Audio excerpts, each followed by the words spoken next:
Earlier today, I posted a carousel about creatine, and I think it's worth going a little deeper into this because there is a lot of misinformation out there right now, and I want to give you the full picture.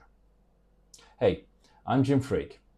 I've been in fitness for over 30 years, and I use this page to break down training, nutrition, recovery, and performance topics in a practical, evidence-based way. No selling, no exaggerating, just what the research actually supports. So, creatine. Let's start with what it actually is. One of the biggest misconceptions right now is that creatine is only for building muscle. That is not the full story. Your body makes creatine naturally. It's stored mostly in your muscles with a smaller amount in your brain. Its job is to rapidly regenerate ATP, which is your body's energy currency during intense effort. You get some from red meat and fish, but you can't fully saturate your stores from food alone. That's where supplementing comes in. Now, for muscle performance, the evidence is overwhelming. We're talking over 500 peer-reviewed studies. Greater strength, more power output, better recovery, more reps per set. That part is settled science. But the brain side of this, that's what people are missing. A recent research is showing that creatine can help with mental fatigue, brain fog, memory, and cognitive performance under stress. A 2024 study showed it kept brain energy levels stable through 21 hours of sleep deprivation. Working memory and processing speed were maintained. A 2025 clinical trial showed it boosted the results of depression therapy when taken alongside it. Now, I want to be honest here because social media is already exaggerating this. The strongest cognitive effects are being seen in specific populations: sleep deprived individuals, older adults, vegetarians, and people under high physical or mental stress. For the general population, the benefits exist, but they are more modest. Don't believe anyone telling you creatine will turn you into a different person.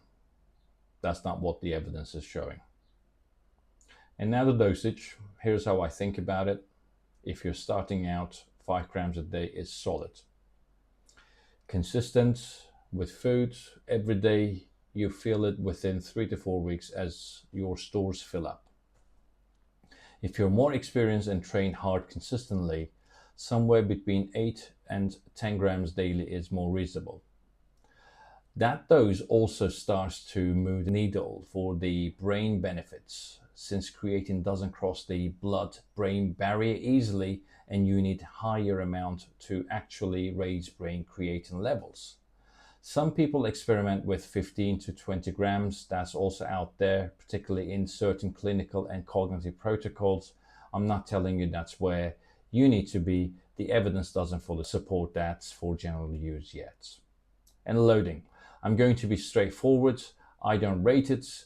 Your body gets there either way in 3 to 4 weeks. I don't think it's worth the digestive discomfort, and I don't think rushing the saturation changes your long-term outcome.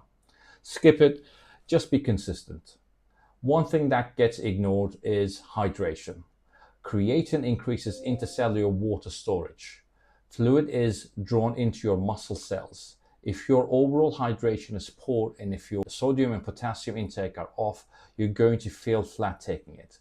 Drink enough water across the whole day, take it with a meal, and stop overcomplicating the timing. Consistency matters far more than whether you take it pre or post workout. And the form.